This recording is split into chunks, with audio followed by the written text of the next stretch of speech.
Hey guys, Mike the Cop. Hope you had an awesome Thanksgiving that was relatively drama-free at the table.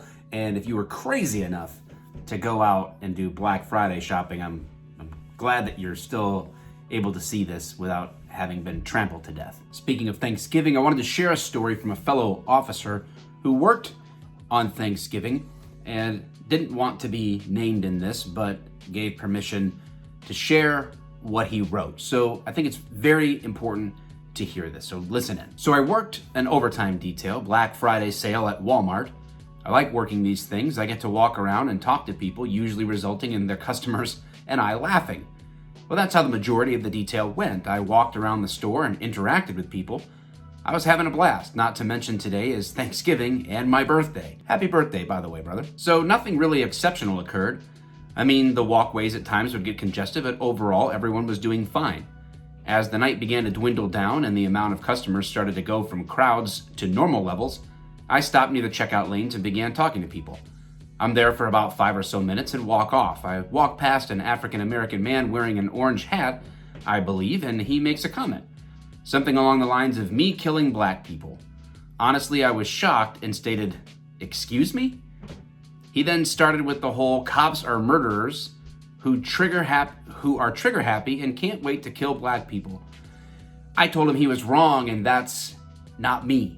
As I walked off, he stated some more stuff about me being trigger happy. I just ignored him and continued about my duties. You know, this is what gets me. I don't know him. I've never met this guy. I don't know where he's from or what he's been through. So I have no business making wild assumptions about the guy. Having said that, he knows nothing about me. He made wild accusations based off how I look and projected those beliefs on me. He does not know that I grew up with a single mother. He does not know that her, along with my other 4 siblings, lived in a ran-down part of Downey, California, where cockroaches infested everything. He does not know and didn't care to learn that my mom never made it past 8th grade. He doesn't know that despite my mom's hard work, she would go without food and give it to us. He does not know that even when she got out of there, all of us moved into a single wide trailer that only had 3 bedrooms. My mom worked 2, sometimes 3 jobs. He does not know that my dad was from Mexico and my stepdad was too. He does not know that we grew up where gangbangers were around us and that my mother would feed homeless people when we had extra. My mom taught us that we can and get to be whoever we choose to. That our failures and success was measured by how hard we tried and fought. My oldest sister has lived a lot of her life in kidney failures and on dialysis. My second older sister gave her a kidney and that kidney has started to fail and she is back on dialysis. Few people know that both of my older sisters fought and had to work real jobs to pay their way through college. They both hold doctorates of nursing degrees now. My brothers own their own businesses. I choose to serve my community and my country. First, as a correction officer, then I went active duty Army and deployed to both Iraq and Afghanistan. I continued to try to serve my community as a police officer. Never have I ever had the wish to harm anyone. I have taught my sons to feed those who need food, help those who need help, give when you can, because life may put you on the side of needing. Volunteer to help because helping people is a great way to fuel their soul. Don't be the bully, be a friend. I wrote all of this not for anyone's pity. Keep it.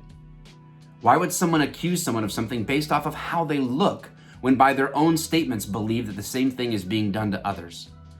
Basically, he accused me of being a racist who can't wait to shoot a black person by my appearance, even though I've never done any of that. I thought by now we'd be past judging people by how they look and would be judging folks by their character. Either way, I don't know this man. I have never met him prior to tonight, but I wish him well. I hope life really brings him good things. In the end, we are all trying to accomplish the same things, right? Live a life we want and be with those we love. This fellow officer's experience and response really resonated with me, particularly at a time when we collectively are saying we should be thinking about what we're thankful for rather than spending our time accusing people based on our assumptions and not on reality. It's not lost on me, and I hope it's not lost on you, that if that officer or myself or others were really trigger happy, like we are sometimes accused of being, that gentleman wouldn't have felt so free to publicly criticize and shame that officer for no reason at all. I hope this gives some of you who are seeing this and hearing this pause to consider how you can continue to develop the character of kindness and compassion, especially in this season, in yourself and in those around you. Talk to you guys soon.